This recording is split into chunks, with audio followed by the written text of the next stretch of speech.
G'day everyone and welcome to All the Bricks. This episode, going to crack into this Master Universe Battle for Eternia pack. Let's get into it.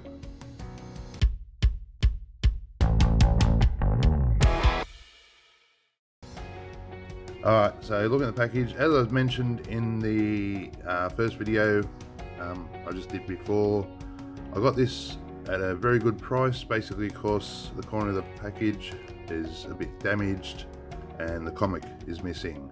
I basically got it for about half the price of what I'd seen any other seller selling it for, so that's why I grabbed this one, because it's mainly Faker and I think Teela is the two main ones that I want out of this. So I didn't want to pay top dollar for it, and when I seen this one, I grabbed at it. Alright, so let's get these figures out and have a look at them. Okay, and here they are out of the pack. So let's have a closer look at each one by one. And we'll start off with the first one and go across. So here we have Faker. This was one of the main ones that I wanted out of this set because he's not included in any of the other sets that I've got. It comes with his sword, the same as He-Man and Battle Axe. Got a little print of under the chest, like the original one did. But yeah, Faker was one of the ones I never had out of the original line when I was a kid. I was just never fussed about, like, how is anyone going to misinterpret a blue He-Man as He-Man? And then when the cartoon came along, of course, they did him basically looking the same with just slightly different mannerism, which was much more effective, in my opinion. Okay, next we have Beastman. Now this is the lighter coloured one compared to like how the toy version was. And this one was the most awkward figure. This hand here, if I touch it, try and move it, it pops out. The armour pieces all wanted to just keep on popping off. So I'm not really fussed about this one. I do prefer the colour of the other one, which I'll bring in a second. The main thing I wanted was the black whip, because the other guy,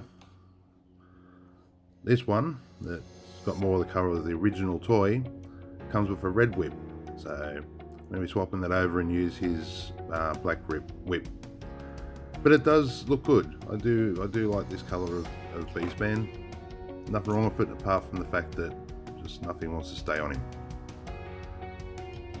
Alright, next up, the most powerful man in the universe. This version of He-Man. This one's got the very G1 sort of grey armour and weapons. Apart from that, standard He-Man, although this one does have the moulded lower arm with the brace already on there. I prefer that style because that's how the original was, with one arm like that and the other arm had the smaller wrist guard. But apart from that, just a standard He-Man. But when you compare it to the 2-pack that came with Beastman, you can see there's quite a few differences. This one's got extra paint detail on the belt, and as I said, the more correct grey colour, whereas this one we see beside it, it's very blue. Hair's also looks like a slightly different tone.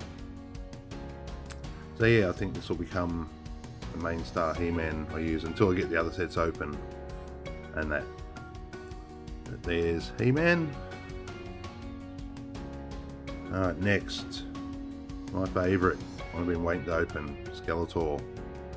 Skeletor was the very first original Master Universe figure I ever had. I got him before the cartoon came out, so I had no idea really what these figures were, apart from the storybook, which I quite liked. Was the old hardback one with the sort of savage He-Man that gets his gifts from the sorceress when he saves her, or the goddess. Wasn't the sorceress back then. And yeah, I always had a thing about how cool Skeletor was. This version looks awesome. The head detail for something this tiny is just amazing. And that Havoc staff. Yeah, great looking Skeletor. Okay, and next is Teela. And so I think it's one of the few that doesn't really come in any of the sets I've got. So I was glad to get this one in this set just to have her. This was another one that of the few that I didn't have from the very original lineup. I was just never interested in the girl characters back then. It's all the like Skeletor and He-Man and Ram Man and things like that that were what I was interested in. But yeah, Teela's an important character, and for this line, super happy to have her. Comes with the traditional shield and her staff. No headdress, but that's fine because as the original was meant to be, when she had the headdress on, that's when she was the goddess, and then without it she was just Teela. So I always liked it that they end up splitting them into two totally different characters, and yeah, so I'm glad to have Teela now in the collection. And there we have it, quick look at this Eternia battle pack. I think it was the very first one they brought out. So glad to have these figures now in the collection, and I'll basically be going along this sort of how they released. So from what I can see from a list of how it was done, Wind Raider will be next, and then Castle Grayskull. Then after that I'll see what ones open up next. But anyway, thanks for watching the video, hope you enjoyed it. Remember to like and subscribe, and I'll see you in the next video.